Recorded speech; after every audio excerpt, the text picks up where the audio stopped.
governo do estado admite que a saúde do Rio de Janeiro entrou em colapso. Eu já começo essa edição conversando com Edmilson Ávila. Boa tarde, Edmilson. Boa tarde, Mariana. Boa tarde, gente. Mariana, eu acabo de conversei há poucos minutos com o secretário estadual de saúde, Edmar Santos. Ele me relatou já uma situação muito grave. Nós estamos num crescimento da nossa curva aí, uma aceleração descontrolada e a rede de saúde já não está mais dando conta. Por isso que eu convidei o secretário para falar ao vivo com a gente por telefone. Secretário Edmar Santos, boa tarde. O senhor nos ouve bem? Ouço sim. Boa tarde, Edmilson. Boa tarde, Mariana. Boa tarde, secretário. Boa notícia que o senhor está recuperado, mas o nosso sistema de saúde entrou em colapso, já não damos mais conta de atender todo mundo? Edmilson, a situação é a seguinte, a gente vai continuar abrindo os leitos dos hospitais de campanha como programado, somando tudo do esforço do Estado, município do Rio de Janeiro e outros municípios, serão ao longo desse processo tudo aberto algo como 3.400 leitos. Mas veja, a gente já tem hoje 8 mil, arredondando 8 mil casos confirmados de Covid-19, se a gente entender aí que tem entre 15% e 20%, aliás, 15% a 20% para cada um desses de não diagnosticados, a gente tem uma base aí em torno de 140 mil pessoas infectadas. Isso projeta para as próximas 2 semanas a necessidade de 21 mil leitos de internação de enfermaria e 7 mil leitos de internação de CTI, o que obviamente é matematicamente impossível se adequar uma situação à outra, não é? Então, não há sistema de saúde no mundo, a gente já viu isso acontecer nos países lá fora, Itália, Espanha, Estados Unidos. Quando você tem uma curva descontrolada desse nível, é impossível o sistema de saúde acompanhar. Então, o que a gente, infelizmente, imagina que vai acontecer nas próximas semanas, independente dos leitos que vão sendo abertos, é que a necessidade por esses leitos seja muito maior do que a capacidade da gente ofertar. Esse é o colapso da nossa rede, secretário? Eu acho que ele vai acontecer, Edmilson, mais na frente, infelizmente, mas como volto a dizer, não foi diferente em nenhum outro país no mundo, inclusive países muito mais estruturados do que o nosso, em termos de equipamento e de logística. É uma característica dessa epidemia, desse vírus, que como ele faz uma base muito grande de infectados, ele acaba levando à necessidade de que muitas pessoas possam necessitar do hospital num curto período de tempo, e isso bypassa a capacidade de qualquer sistema. Temos que lembrar que mesmo que a gente quisesse construir mais leitos, abrir mais leitos, temos esse teto porque não há profissionais de saúde, médicos, enfermeiros, fisioterapeutas, em número suficiente para abrir indefinidamente leitos. Então, há logicamente um teto da capacidade de recursos humanos também em cada um dos países, em cada um dos estados. Secretário, o senhor acaba de informar os números, realmente essa conta não fecha, de acordo com a previsão da Secretaria Estadual de Saúde. Agora, sabemos que há centenas de pessoas aguardando um leito aqui no Rio de Janeiro. Como é que vai ser feita essa regulação a partir da abertura desses leitos? Mariana, a regulação ela segue 2 critérios, né? Isso falando de terapia intensiva. Primeiro que é uma fila única, independente de onde esse paciente está, né? Uma fila única, cronológica, é um primeiro critério. No acesso à terapia intensiva, discricionalidade técnica pode fazer, eventualmente, uma mudança de ordem na fila entre os próximos, se você tem um paciente que, por critério técnico, possa ter necessidade mais emergencial do leito do que o outro. Agora, isso não é feito à reveria. Tem um protocolo que está escrito, está publicado, tem os critérios lá de prioridade para a internação do CTI, critérios de desempate quando 2 pessoas estiverem necessitando da mesma vaga. Então, isso está colocado no papel tecnicamente até para diminuir a pressão sobre o profissional que vai ter que tomar essa decisão e deixar claro para toda a população qual foi o critério adotado.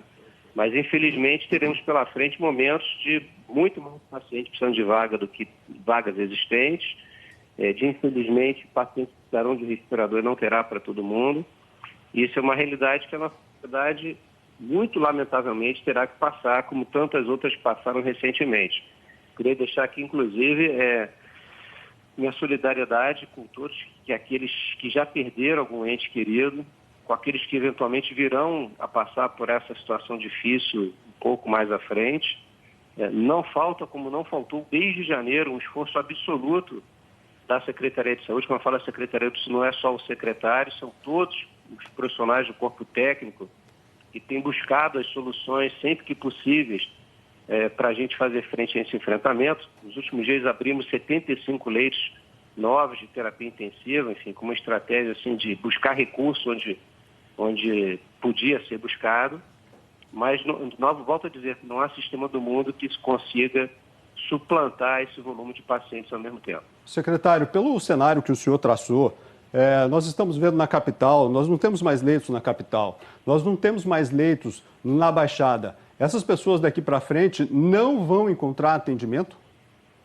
Edmilson, a gente vai ter a abertura, né? Terminar de abertura dos outros leitos que faltam, do Hospital de Campanha do Leblon, o Hospital de Campanha do Maracanã, Caxias, Nova Iguaçu, São Gonçalo, tudo isso abrirá aí nos próximos 15 dias.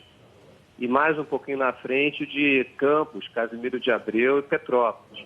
Então, haverá uma nova oferta grande de leitos, tanto de enfermaria, e muitos pacientes precisam da enfermaria, não necessariamente do CTI. Mas agora nós não temos, né, CTI. secretário? Agora nós temos uma grande dificuldade, muitas pessoas na fila sem atendimento já, né? Não, exatamente. E depois que todos esses leitos estiverem abertos, infelizmente lá na frente, com essa curva que temos hoje ascendente, novamente encontraremos um desbalanço entre leitos e necessidade. Isso não é uma questão de falta de organização ou de planejamento. A gente já tinha explicado como essas coisas acontecem. Eu acho que a gente até adiou um pouco o pico da epidemia por conta das medidas que o Estado está fazendo em termos de isolamento social. Eu acho que a Baixada Fluminense hoje, a região da Metro 2 de São Gonçalo, Niterói, não está pior, porque fizemos a duras penas a redução de transporte entre a capital e esses municípios, causou muita dificuldade para fazer, muito ruído no início, mas foi fundamental para atrasar esse pico nesses lugares.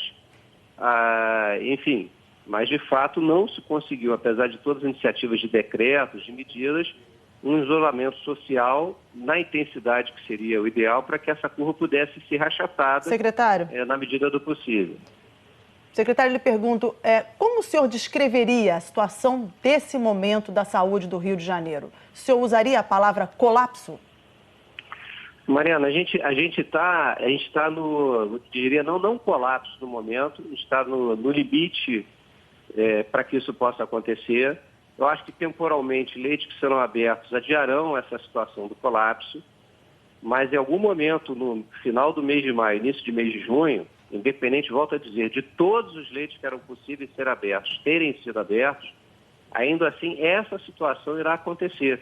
E volto a dizer, não diferente do que vimos pelos telejornais acontecendo na Itália, na Espanha, nos Estados Unidos. Então, secretária, desculpe interrompê-lo, teremos um colapso no final de maio? Provavelmente entre maio e junho, em algum momento isso acontecerá, não só no estado do Rio de Janeiro, como nos demais estados que estão pressionados já pelo Covid, e o Brasil como um todo enfrentará, sim, essa situação muito difícil. Isso é uma realidade que está posta para a gente em função do desenvolvimento da curva que a gente está acompanhando. Secretário, nós temos aqui a curva, né, de casos, a gente vai mostrar aqui a curva de casos que dá para a gente ver alguns momentos que nós afrouxamos. Agora sim, está aparecendo na tela, está em ciclo, começando no início de abril, depois chegando aqui no dia 5, no dia 1º de abril, depois no dia 5 de abril, 5 e 6 de abril e depois no dia 18 e 19 de abril. Estes foram os momentos onde nós afrouxamos aí o isolamento e por isso estamos nessa situação? Por diferentes motivos, né? A gente... Enfim, fatos públicos aí do passado, em vários momentos houve situações que levaram a um descrédito do isolamento e cada momento desse aí é um período de mais ou menos 10 a 14 dias daquele momento de afrouxamento em que a curva reacende, né, como é esperado. Então você veja que se a gente tivesse ficado no primeiro platô, se ali tivesse sido a reta até agora e não os desníveis, a gente teria uma base de infectados muito menor e teria uma demanda por leitos de internação de CTI muito menor, que permitiria a adequação do sistema de saúde às necessidades.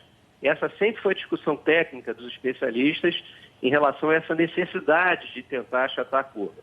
Como isso não foi possível, por diferentes motivos, até da própria natureza do ser humano, às vezes tem dificuldade de projetar esse risco à frente, aqui não é uma crítica a ninguém, eu acho que isso é uma coisa que está acontecendo e vamos ter, como sociedade, nos unirmos para enfrentar esse momento difícil juntos, com todas as consequências dele.